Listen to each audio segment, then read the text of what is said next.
고통 중에 있는 사람들이 싸우는 고통을 덜어주시고.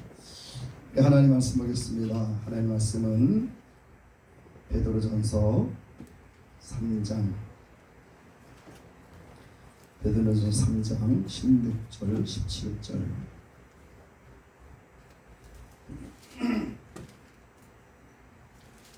베드로전서 3장 16절 17절.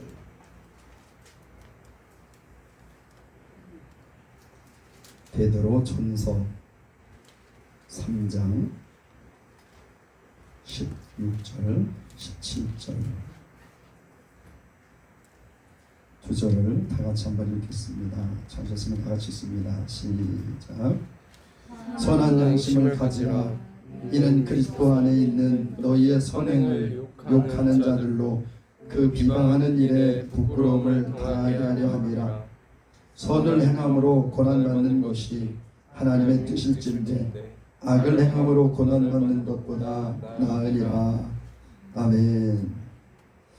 아멘. 네, 말씀 한 군데 더 보겠습니다. 손 껴놓고 시편 145편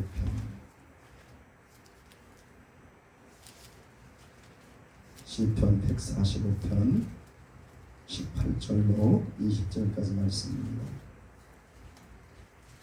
시편 145편 시편 145편 18절로 20절까지 말씀.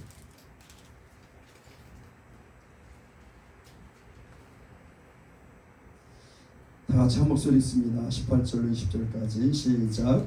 여호와께서는 자기에게 간구하는 모든 자 곧 진실하게 간구하는 모든 자에게 가까이 하시는도다. 저는 자기를 경외하는 자의 소원을 이루시며 또 저희의 부르짖음을 들으사 구원하시리로다. 여호와께서 자기를 사랑하는 자는 다 보호하시고 악인은 다 멸하시리로다. 아멘. 아멘. 할렐루야. 네, 오늘 혹시 특송하실 분 없으십니까? 그럼 우리 인사하겠습니다. 예수 이름으로 사랑합니다. 예수 이름으로 축복합니다. 네, 여러분들을 예수 이름으로 사랑하고 예수 이름으로 축복합니다. 지난 금요일 날 이제 우리가 10월 17일 날 18일 날 나라와 민족의 미스바 기도회를 대구에서 갔습니다. 대구에서 우리 여름 수련회는 어찌 보면 진보의 심장이라는 광주에서, 이번 미스바 기도회는 보수의 심장이라는 대구에서 이렇게 하게 됐어요. 지금 신기하죠? 그렇게 계획한 게 아닌데 그렇게 자리가 그렇게 났어요. 여름 수련회는 광주에 수련할 수 있는 교회가 또 이렇게 기꺼이 또 와서 하십시오. 또 이번엔 대구에서 어디서 할까 하는데 대구에서 와서 하십시오. 대구에서 삼은진 교회라고 대동강 삼은진역 있는 주변에 있는 삼은진 교회라는 곳에서 미스바 기도를 갖게 됐습니다. 우리 한 사람 그러면 옛날부터 미스바 기도회로 유명하죠. 지금은 뭐 여기저기서 미스바 기도회입니다. 극동방사에도 미스바 기도회를 계속해서 하는데 우리가 광고로 좀 내달라 했더니 우리가 미스바 기도회 하고 있는데 당신들이 왜 미스바 기도회를 하냐. 미스바 기도회는 1990년대서부터 우리 한사람에서 시작했던 거거든요. 근데 우리가 미스바 기도하는데 당신들이 왜 하냐 그렇게 얘기도 한다는데 어쨌든 그래서 그 현장 답사경 또 광주에 있는 리더십들을 만나기 위해서 대구에 있는 리더십들을 만나기 위해서 대구를 지난 금요일날 갔다 왔습니다. 대구를 갔는데 거기서 한 젊은 목사님 만났어요. 양택수 목사님이라는 분을 만났습니다. 저는 이렇게 보기에 참 굉장히 젊은 목사님이다. 40이나 됐을까?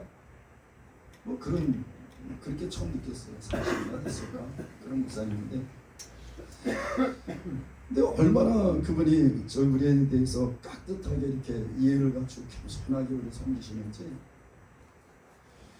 참 궁금했습니다. 그래서 아니 어떻게 한 사람을 알게 됐습니까? 그랬더니 옛날에 한 사람 부흥 때 아버지 목사님이 김하정 목사님을 알게 돼서 한 사람 여름 수련회에 부흥회에 2박 3박 4일 동안 강사를 아버님이 갔다 오셨습니다.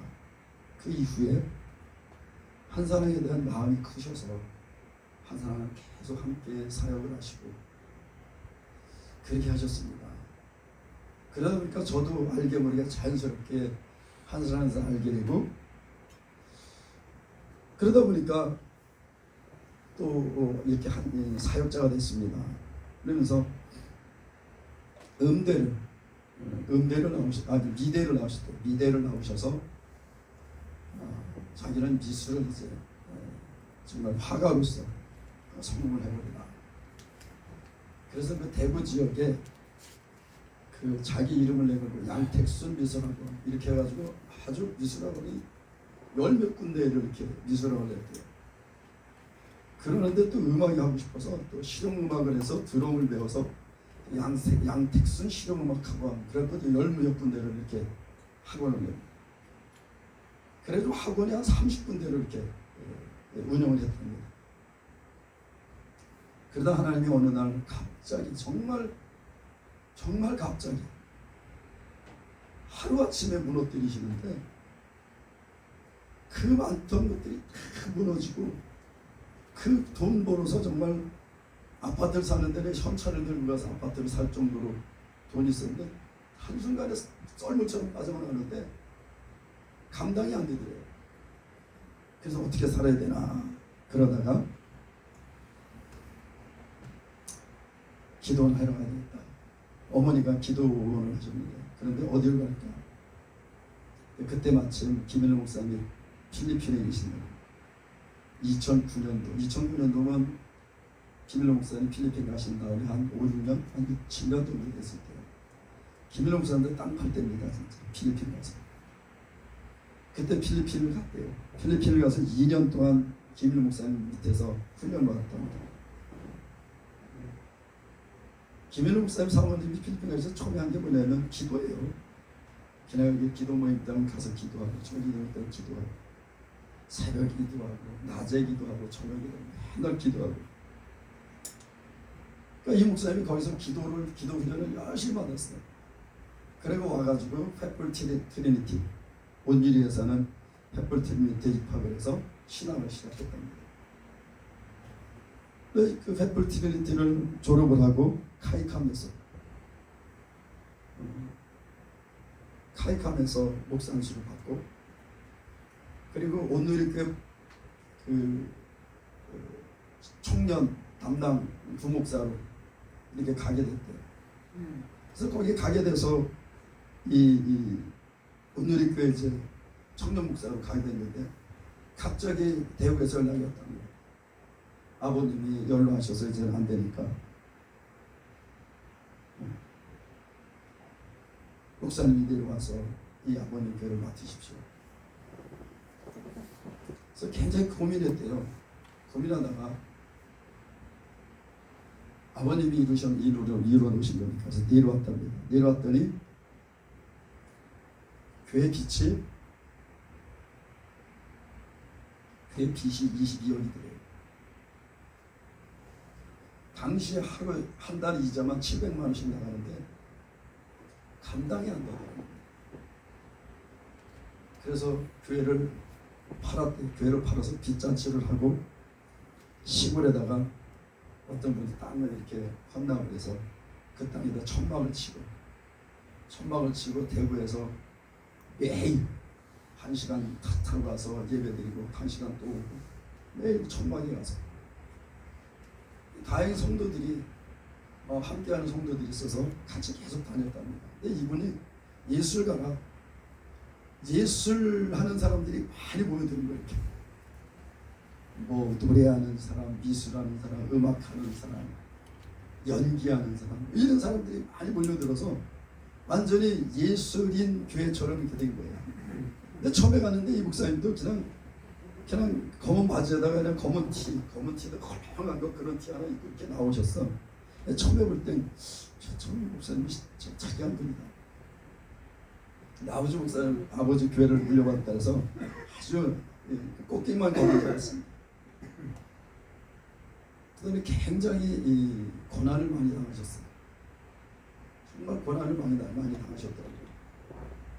그런데 그때 이 목사님 안에 한결 꼭 붙잡는 게 있었는데 정직하게 삽니다. 정직하게 삽니다.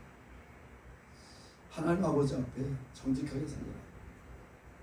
그러다 보니까 뭐 이 젊은이들이 그렇게 젊은이들이 학원을 하는 젊은이들이 이제 아니 전공한 젊은이들이 이렇게 와서 그 교회에 같이 하게 됐는데 이분이 어려서 그 젊었을 때 학원을 많이 했잖아요. 미술학원도 하고 음악학원도 하고. 그러다 보니까 전공한 사람들이 많이 오니까 그들한테 이제 학원을 열리고. 그래서 지금 학원이 지금 또 다시 뭐 그 교회 성도들이 하는 학원 30개 정도가 된답니다. 대구에. 무엇을 얘기를 하냐면 하나님을 따르는 자들, 정말 난 하나님의 뜻대로 살고자 필리핀 가서 그렇게 훈련을 받고 이전 온전히 하나님 뜻에서 살리라. 근데 그 목사님 앞에 놓인 것은 꽃길이 아니라 완전히 광야였어요. 완전히 광야였습니다. 그러면서 많은 사람들이 판단도 하고 조롱도 하고 있다는 거예요. 목사라는 자가 뭐 이러면서 판단도 하고 조롱도 하고 그렇게 했단 말이에요. 그런데 이 목사님이 그래도 끝까지 그 하나님을 향한 믿음, 그리고 하나님께서 반드시 나를 통해서 하나님의 뜻을 이루신다, 그런 믿음 가지고 정말 그 믿음으로 버티면서 믿음으로 그 어려운 길을 헤쳐나왔다. 근데 이 이름이 온세계교회인데 많은 유명한 강사의 목사님들을 초청을 한답니다. 그러니까 이제 성도들이 많으니까 지금은 이제 그 대구 시내에 들어와가지고 2층에다가 이렇게 교회를 했는데 한 100평 정도 되는 그런 이제 2층 건물을 얻었대요. 근데 밑에는 1층은 뭐 노래방, 무슨 뭐 주점, 바로 2층에도 뭐 노래방, 이렇게 샌드위치처럼 거기 껴서 교회를 한답니다. 그런데 한 가지 좋은 점은 방음도 잘 안 되는데, 이 시설이 워낙 낙후돼서 방음도 잘 안 되는데 거기서 뭐 찬양을 하고 춤을 추고 그냥 집회를 하고 밤새 찬양을 해도 누가 아무도 얘기를 안 한다는 거예요. 왜? 아래니까 다 노래방이니까 얘기를 안 한다는 거예요. 그래서 그냥 진짜 철야 기도를 하고 그 젊은 청년들을 훈련시키는데 하루 6시간씩 기도를 시킨답니다. 하루 6시간씩. 주인이 하루 6시간 기도하라고 하셨겠어요? 성광이 하루 6시간, 아니 2시간 하라고 하셨겠어? 하루 6시간씩 이 청년들을 훈련시켰대요. 그냥 무조건 처음에는 막 30분도 못하고 막 기틀고 그래도 안전해지더라. 근데 지금은 2시간 정도는 그냥 청년들이 그냥 2시간 정도는 그냥 기도를 시작하면 한 2시간 정도는 그냥 기도를 한답니다. 그러니까 뭐 또 더군다나 음악하는 이 음악한 목사님, 드럼 전공한 목사님이 얼마나 이 악기들을 잘 갖췄겠어요. 그리고 그냥 방음도 잘 안 되는데 거기서 드럼 치고 키보드 치고 뭐 온통 악기를 동원해가지고 찬양을 하니까 그 지역이면 난리가. 근데 누가 한마디 하질 않는다는 거예요. 그래서 목사님들을 초청을 하면 온 세계 교회를 아주 큰 교회인 줄 모신다는 거예요. 근데 이제 교회가 좁아가지고 오전에는 장년부 예배, 오후에는 청년부 예배, 그리고 저녁 예배는 이제 전체 예배. 저녁 예배는 다 모여도 그 낮에 한 1부 예배, 2부 예배만큼도 안 모인다. 근데 어쨌든 그렇게 해서 이제 예배를 드린다는 거예요. 그렇게 목사님이 이 교회를 하신다. 근데 그 얘기를 이렇게 가만히 들으면서 제가 그 목사님께 그런 얘기했습니다. 이제 목사님 왜 한 사람하고 연결이 된지 알겠습니다. 이제 왜 목사님 한 사람이 연결이 되는지 알겠습니다. 우리는 잘 돼서 성공했다는 간증보다도 광야길을 걸었다는 간증을 하면 더 친밀감이 옵니다. 그랬더니 이분이 그러시냐고, 보통은 다 그냥 잘 되고 뭐 이런 화려한 것만 좋아하시는데, 우리가 다 그런 광야길을 걸어서 우리 광야에 대한 간증을 하면 회동합니다. 그런 이 교제를 했습니다. 최근에 정말 안타까운 소식을 하나 들었어요.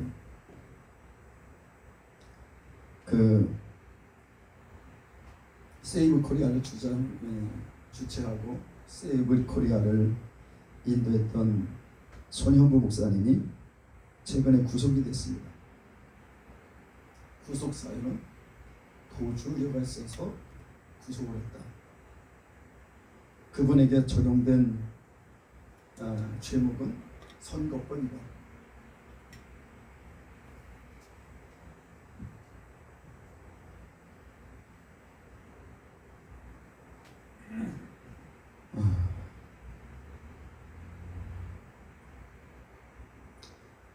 그 아드님이 지금 울산대 교수인데 그분이 편지를 썼어요. 어느 날 자기가 너무 세상이 어지러워서 이 헬조선 나는 떠난다. 나는 이제 미국 가서 할 것이다. 그러니 손영 목사님이 한마디 했더니 너 혼자 와서 잘 먹고 잘 살아라. 우린 이 나라가 망해도 이 나라가 뒤집어 엎어져도 우리 이 땅에 살련다. 이 땅에서 기도하고 이 나라를 위해서 기도하고 이 나라를 위해서 살련다. 그렇게 말씀하신 하나님이, 그렇게 말씀하신 아버님이 도주의 우려, 해외로 도주의 우려가 있어서 구속을 시킨다는 판결을 받고 망한 자식이 앉아 있었다. 여러분, 때로는 이제 때는 바야흐로 정말 교회에 대한 핍박, 교회에 대한 핍박이 시작됐습니다. 저는 이 정치에 대한 얘기는 가급적 예배 때 하기를 원치 않아요. 정말 정치에 대한 얘기는 가급적 하지 원치 않습니다. 예수님도 당시 이렇게 그렇게 말씀을 안 하셨어요. 근데 저는 그 손영구 목사님 구속을 보면서 정말 이 나라가 어디로 가고 있는가, 이 나라가 어디로 가고 있는가. 독재를 했다는 유신헌법 때 박정희 대통령 시절에도 이 종교에 대한 자유를 철저히 보장해 줬습니다. 그리고 목회자, 이 사역자들에 대해서는 정말 이해를 해줬습니다. 서울의 그 무슨 교회요? 그 종로에 있는 세문안교회. 세문안교회 목사님이 처음에 거기 가셨을 때 종로 경찰서장이나 이렇게 경찰서장이 오면요, 세문안교회 제일 먼저 인사했답니다. 목사님 새로 이번에 종로 경찰서로 온 종성 경찰서장 누굽니다. 그게 흔히 얘기하는 독재 정권 때도 건들지 않았어요. 왜냐하면 이건 거룩한 영역입니다.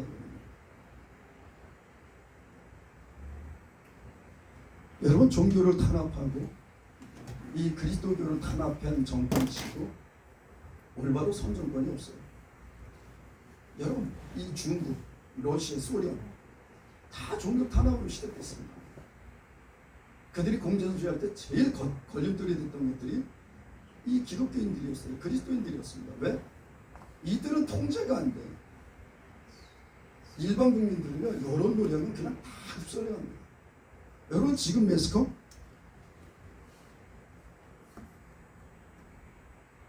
방송 보면요, 온통 정부 찬양 일색입니다. 정부 찬양 일색이에요. 응? 잘못된 건 하나도 나오지 않아요. 미국 가서 협상 잘했다고 15%라고? 다른 나라 다 15%인데 우리나라만 지금 20%, 25% 때려맞고 있습니다. 근데 협상 잘했다고 모든 매스컴에서 협상 잘했다 그러는 거죠. 다른 나라에 살 수 없는 협상을 했어요. 일본의 도요타 관세 15%예요. 우리나라 현대 자동차 관세 25%예요 지금. 그런데도 방송에서는 다 잘했다고 지금 이런 건 일체 방송을 하지 않습니다. 최근에 또 한 소식을 접했는데 북한에서 이지스함이라고, 이지스함은 정말 배 중에 가장 뛰어난 배잖아요.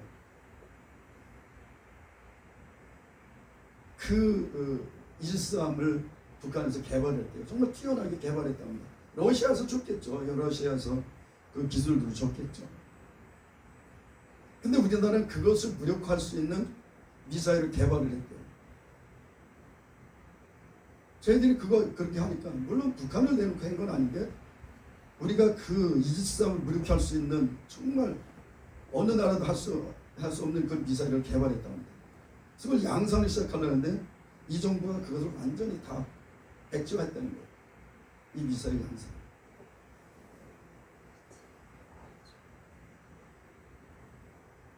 정말 이런 어처구니 없는 소식들을 들으면서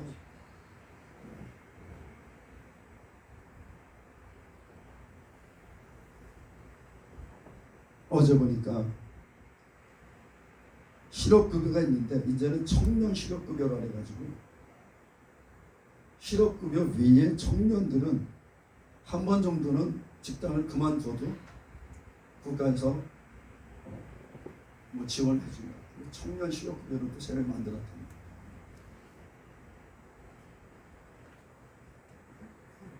그러니까 돈을 물 쓰듯 하는 거예요 지금 이 정부.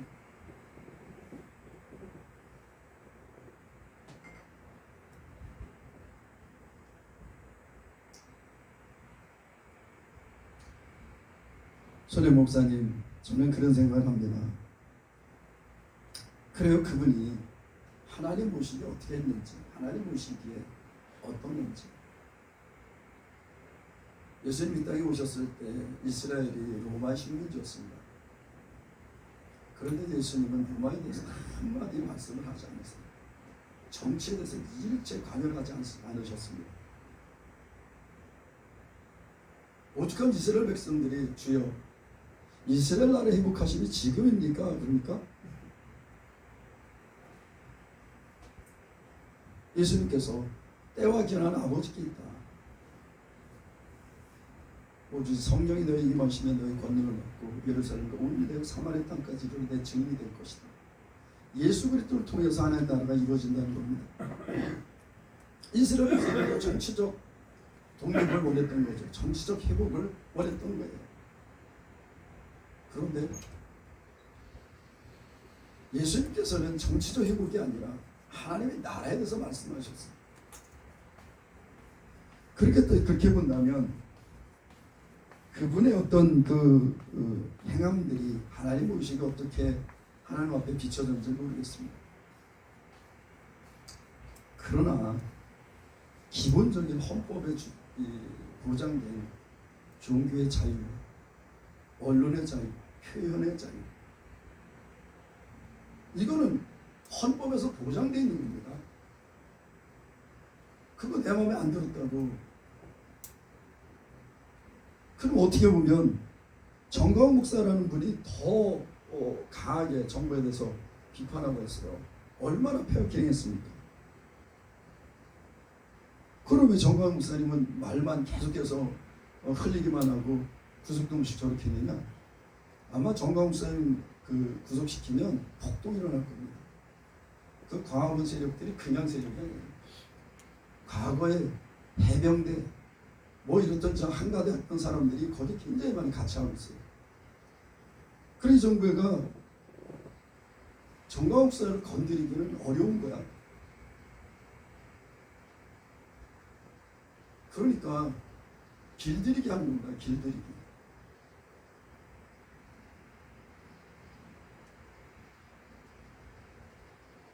그분을 위해서 기도하라고 모임을 한다는데 저는 가진 않았어요.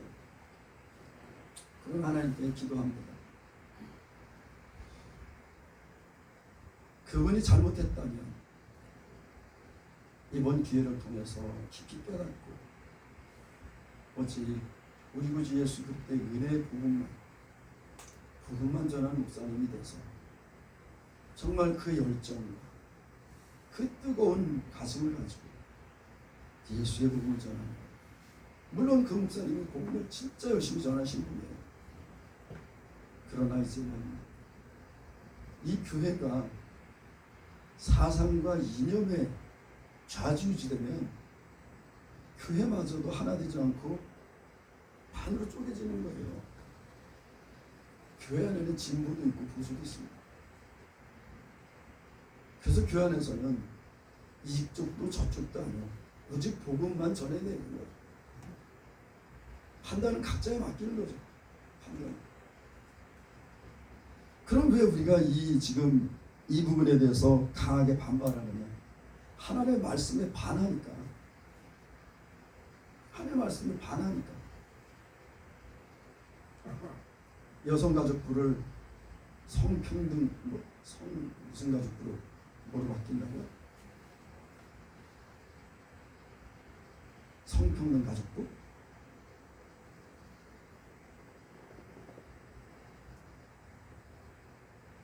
이런 하나님께서 옳지 않으시는 일을 하니까 우리가 그분에 대해서 반대를 하는 겁니다.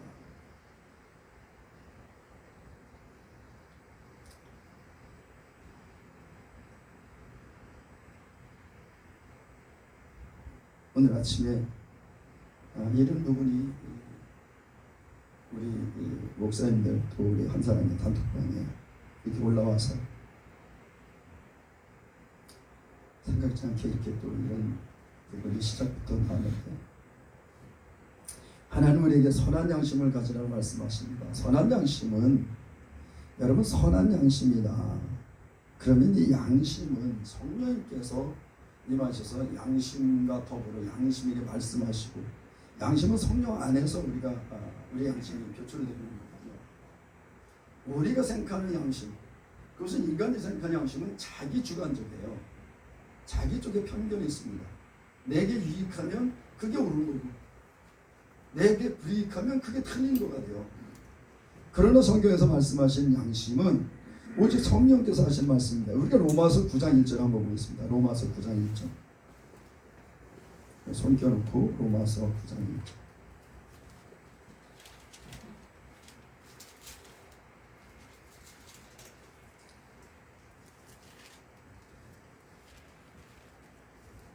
로마서 9장 1절 같이 읽습니다. 시작. 내가 그리스도 안에 참말을 하고 거짓말을 아니하니와 내게 큰 근심이 있는 것과 마음에 그치지 않는 고통이 있는 것을 내 양심이 성령 안에서 나로 더불어 증거하노니. 우리의 양심은 성령이 임하셨을 때 우리 양심은 성령 안에서 움직입니다. 그래서 성령 안에서 내 양심이 발휘가 되는 거예요. 그리고 성령은 무엇에 대해서 말씀하세요? 하나님의 말씀에 대해서 계속해서 우리에게 말씀하시는 것은 우리 양심은 하나님의 말씀에 순응하는, 그리고 하나님의 말씀을 믿음으로 순종하는 이런 양심인 거예요. 그래서 여기서 보면 선한 양심을 가지라. 그러면 이 선한 양심은 하나님의 성령을 쫓아 우리가 양심을 발휘하는 겁니다. 그러면서 그래, 이는 그리스도 안에 있는 너희의 선행을 욕하는 자들. 우리가 선행을 한다. 우리가 선행을 한다. 무슨 선행을 할까요? 하나님 말씀 따라서 하는 겁니다. 우리의 선행은 성령을 쫓아 행하는 거예요. 계속해서 제가 말씀드립니다만 갈라디아서 6장 9절에 보면 선을 행하되 8절에 선을 행하되 낙심하지 말라.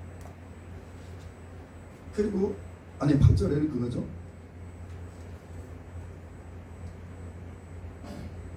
육신을 쫓아 행하는 자는 육신의 열매를, 성령을 쫓아 행하는 자는 성령의 열매를 맺나니 너희가 선을 행하되 낙심하지 말지니. 이게 9절이죠. 성령을 쫓아 행하는 것이 선을 행하는 것이라는 겁니다. 오직 우리가 그러면 우리가 생각하는, 인간이 생각하는 선의 기준으로 하는 것이 아니라 성령께서 우리 주신 마음을 쫓아 사는 것이 선이라는 거예요. 근데 여기 보면 너희 선행을, 그럼 여기 선행은 뭘까?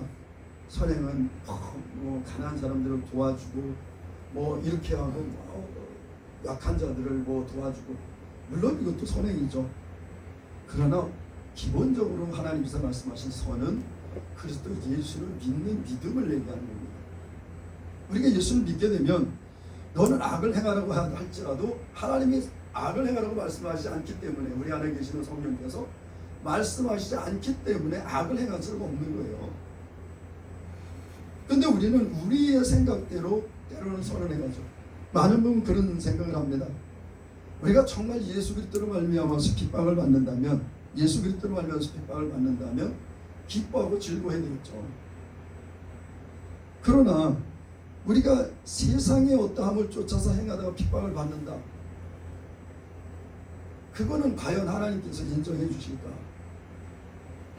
그 부분을 한번 생각해 보자는 겁니다. 우리가 정말 하나님께서 사랑하는 자들이, 하나님께서 사랑하는 자들이 성령을 쫓아서, 말씀을 쫓아서 우리가 행할 때, 그때 하나님께서 그것을 기뻐하시겠죠. 그것을 기뻐하실 겁니다. 근데 우리는 많은 부분 육체를 쫓아서 행하면서 그로 말미암는 핍박, 이것도 나는 예수 믿고 교회 다니는 사람이니까, 나는 이거 하나님께로부터 오는 하나님의 믿음으로 말미암는 핍박이야, 이렇게 착각할 수 있다는 겁니다. 여러분, 우리 양심은 나의 어떤 행위를 자꾸 합리화시켜요. 내가 잘못하고 있으면서도 그것을 합리화시키기 위해서 자꾸 이유를 대죠. 변명을 대고. 근데 정말 우리가 하나님께 기뻐하시는, 하나님께서 정말 선하게 여기시는 양심은 어떤 양심이냐? 예수 그리스도를 믿고 예수 그리스도 안에서 말씀을 따라 행하는 삶이 선한 삶입니다. 근데 여러분, 악을 행한, 이 선을 행하는데도 불구하고 고난이 온다는 거예요. 선을 행했는데도 불구하고 고난이 온다는 겁니다. 여러분, 선을 행했으면 고난이 오지 말아야죠. 그게 권성진에게 어떤 이치죠. 선한 끝은 있고 악한 끝은 멸망한다. 물론 하나님의 말씀도 그건 동일합니다만, 우리가 정말 하나님의 말씀 따라 믿음으로 살면 우리에게 형통하고 우리 행한 모든 일들이 잘 돼야죠.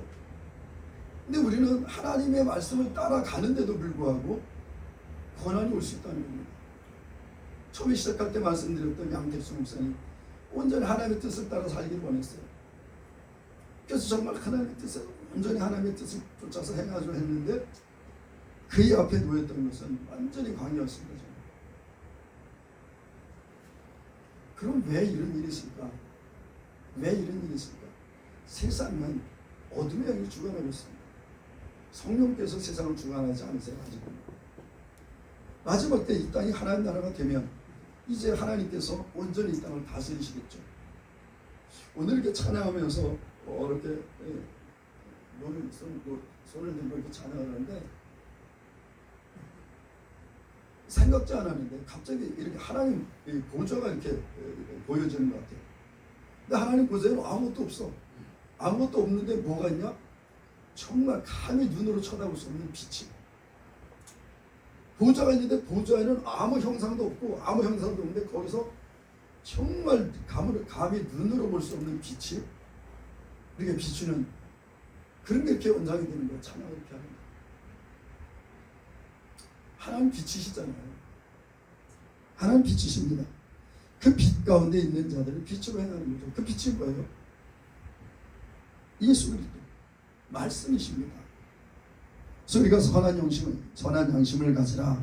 그러면 세상의 어떤 양심이 아니라 하나님의 말씀, 성령께서 주시는 것 따라서 우리가 움직이는 양심, 그걸 가지라는 겁니다. 우리가 디모데전서 한번 볼게요. 디모데전서 1장 19절. 디모데전서 1장 19절.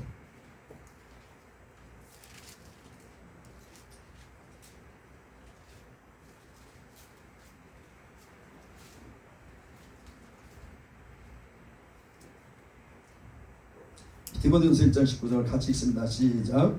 믿음과 착한 양심을 가지라. 어떤 이들이 이 양심을 버렸고 그 믿음에 관하여는 파산하였느니라. 아멘. 네, 이 사도 바울이 이 디모데에게 편지를 썼는데 믿음과 착한 양심을 가지라 그랬어요. 여기서 착한 양심은 믿음 안에 있는 양심입니다. 오직 이 착한 양심은 성령을 쫓아 행하는 양심이에요. 그런데 어떤 사람들은 이 양심을 버렸다는 겁니다. 그럼 이 양심은 어떤 양심을 버렸어요? 믿음을 버렸다는 거예요. 이 양심과 더불어 증거하신 예수 그리스도를 배반했다는 겁니다. 그러면서 여기 뭐라 했어요? 그 믿음에 관하여는 파선하였는데요. 파선은 뭐예요? 배가 깨졌다는 거죠. 여러분, 배의 생명은 누구를 태워서 안전하게 이동해 주는 겁니다. 물건을 싣든지 사람을 태우든지 그것을 목적지에 안전하게 이동해 주는 게 배의 목적이에요. 근데 배가 깨졌어. 그 쓸모없는 배가 된 겁니다. 지금 파선했다. 우리 믿음은 천국으로 인도하는 길이에요. 우리 믿음이. 우리가 믿음으로 구원을 얻고 믿음으로 하나님 자녀가 됐고 믿음으로 천국의 자녀가 됐고 하나님 자녀가 됐고 천국 백성이 됐습니다. 근데 여러분, 이 믿음이 깨져버렸어. 예수님을 믿는 믿음이 깨져버렸어. 그럼 천국으로 우리가 가는 길, 천국으로 우리를 운반해줄 배가 깨졌다는 겁니다. 이제. 여러분, 우리가 이 베드로는 선한 양심을 가지라. 그런데 이 사도 바울은 착한 양심을 가지라 했어요. 착한 양심과 선한 양심은 같은 얘기죠. 여러분, 우리는 이게 믿음이라 하면서도 때로는 우리의 육신의 정욕을 쫓아서 이것이 나는 믿음으로 행하는 거야. 또는 내가 세상을 쫓아서 행함으로 말미암아서 온 핍박들, 온 고난을 난 이거 믿음으로 말미암는 고난이야. 그렇게 착각할 수 있다는 겁니다. 여러분, 우리는 예수 그리스도를 믿는 믿음에서 오는 고난, 이 고난만이 하나님께서 인정하시는 고난이라는 거예요. 우리는 많은 부분 세상에 살아가면서 그냥 나는 예수 믿고 있으니까 내가 세상을 쫓아받는 고난도 난 이거 믿음의 고난이야. 그거 하려고 그랬는데 그게 안 돼. 뭘 내가 이루려고 했는데 내 욕심을 따라서 이루려고 하는데 그게 안 돼. 그럼 우리는 고난이라고 생각해. 이거는 나에게 왜 이런 고난을 주십니까?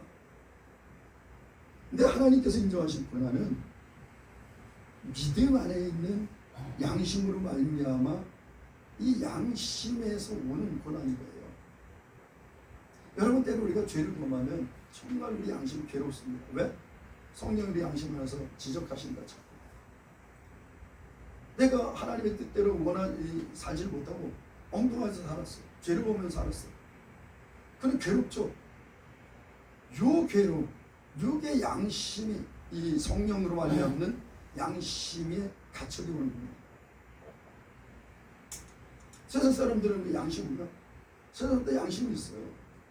근데 그 양심은 자기 유익을 쫓아서 하는 삶의 양심이라는 거예요. 하나님의 말씀에 따른 성령을 쫓아서 하는 양심의 가책이 아니라 자기 유익에 반하는 양심의 가책이라는 거죠. 여러분, 욕심이 강해지면 눈이 어두워집니다. 그는 뭐가 뭔지 몰라요. 내가 하는 게 무조건 다 맞는 것 같고 나와 반대되면 다 적인 것 같고, 그런데 내가 적으로 생각하는 그 사람이 정말 선한 양심의 소유자일 수 있다는 겁니다.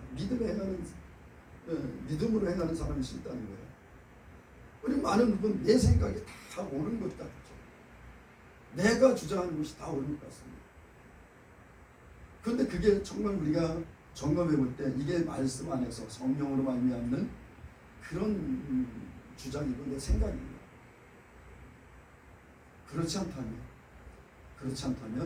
내가 옳다고 생각하는 것이, 내 깨끗한 양심으로 행한다고 이야기하며 주장하는 것이 하나님 보시기에는 악일 수 있다는 겁니다.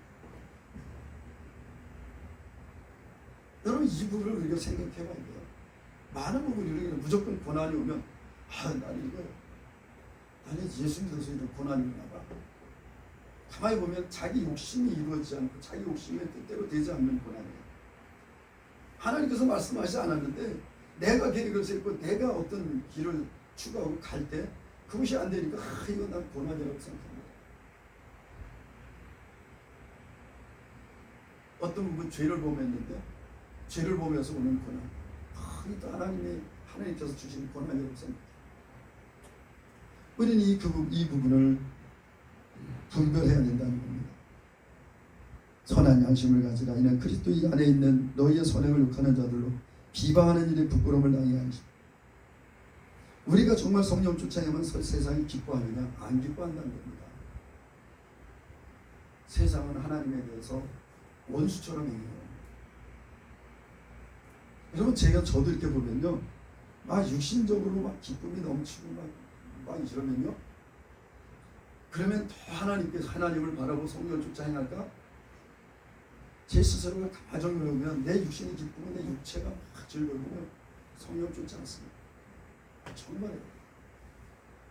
근데 내가 성령을 쫓을 때, 내가 성령을 쫓고자 강한 그런 욕구가, 성령에 대한 욕구가 강해지고 성령을 쫓아 행하고자 하는 그런 믿음이 더 강해질 때 보면 내 육신은 죽는 거예요. 처절하게. 우리 양심은, 소위 선한 양심은요, 우리 육체를 평안하게 하지 않습니다. 선한 양심은 내가 죽고 내가 부인되고 다른 사람이 유익이 되고 그들이 살아나는 것, 그게 선한 양심이에요. 근데 그걸 비방하는 자들이 부끄러움을 당하게 된다는 거예요. 언제? 마지막 때. 그래서 오늘 말씀은 17절 말씀, 선을 행함으로 권한받는 것이 하나님의 뜻이다. 성령을 쫓아서 행할 때 받는 고난이 하나님의 뜻이다. 그런데 여기 보면 악을 행함으로 고난받는 것보다 나으니까, 악을 행함으로 고난받는 것, 이것은 성령을 쫓아서 행하는 삶이 아니라 나의 욕심과 나의 정욕을 쫓아서 행하는, 그로 말미암아서 주어지는 어둠 때문에 오는 고난이죠. 여기서 그것보다 나으리라, 그걸 비교해서 그럼 그것도 그 고난이 괜찮나요? 이게 좀 낫다는 거잖아. 그게 아니라 하나님의 말씀 본질은 선을 행함으로 고난을 받으라, 그런 뜻이에요. 악을 행함으로 고난 받지 말아라. 죄를 말미암아서 오는 고난, 그것을 너희들이 자초하지 말라, 그런 말씀입니다. 우리는 많은 부분 이런 요구가 얼마나 많은지 몰라요. 믿음 생활하면서 오늘 10번의 말씀을 함께 나눠야 될 텐데 다 못 나눴는데요.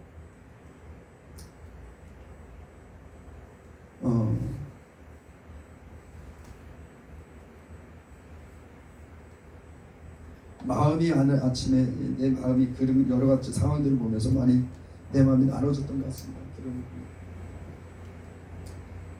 과연 무엇이 정말 옳은 것인가? 그러면 그것은 잘못된 것인가?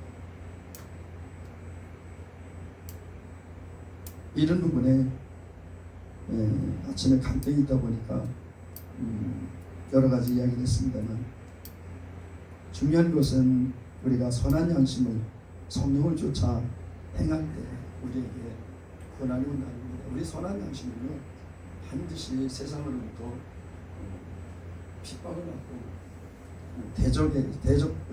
적대시되는 그런 상황이 된다는 거예요. 그래서 우리가 믿음으로 행할 때, 정말 하나님의 뜻 가운데 구할 때 우리에게 오는 그 고난들, 이런 핍박들이 결코 이상한 일이 아니라는 겁니다. 그럴 때 야고보서는 너희가 시험을 당하도 온전히 기쁘게 여기라고 말씀하잖아요. 우리에게 그런 고난이 올 때 기쁘게 여기고, 또 나의 욕심과 나의 어떤 계획이 이루어지지 않는다고 그것을 하나님에 대한 고난이라고 착각하고 그것으로 미워하고 포장하지 않는, 그래서 정말 성령께서 우리에게 주시는 양심 안에서 자유하고 그 양심으로 말미암아 하나님을 기쁘시게 하는 그런 정말 선한 양심의 소유자들, 그런 우리 지들 되시길 예수님의 이름으로 간절히 축복합니다. 기도하겠습니다. 사랑의 하나님 아버지, 감사합니다. 선한 양심을 가지라. 또 믿음과 착한 양심을 가지라고 하나님 우리에게 말씀하시는데, 우리는 때로는 이 양심을 속이고 나의 욕심과 나의 정욕을 쫓아 행하는 일이 있습니다. 하나님 아버지, 그러면서 그로 말미암아 오는 고난들이 주께로부터 왔다고 위로를 삼으려고 하고 또 선하게 포장하려고 하는 우리의 삐뚤어진 양심을 봅니다. 하나님 아버지, 정말 우리가 우리 양심 안에서 말씀하시는, 또 성령 안에서 우리 양심이 발휘될 수 있도록 우리에게 은혜를 더하여 주시옵소서. 하나님 아버지, 우리가 죄를 범하고 그 죄를 미화시키거나 우리가 그릇 행하여 악을 범하면서도 하나님의 영광을 위해서 하는 일이라고 미화하지 않도록 하나님 아버지, 정말 우리가 온전히 성령 안에서 선한 양심과 착한 양심을 가질 수 있도록 인도해 주시옵소서. 성령님, 우리 양심에게 말씀하시고 우리 양심이 오직 말씀 안에서 성령 안에서 온전히 정말 거하는 그런 믿음의 사람들 될 수 있도록 인도해 주시옵소서. 온전히 우리가 주님을 의지합니다. 주님 도와주시고 함께 해주시기 원합니다. 감사합니다. 예수님의 이름으로 기도합니다. 아멘. 아멘.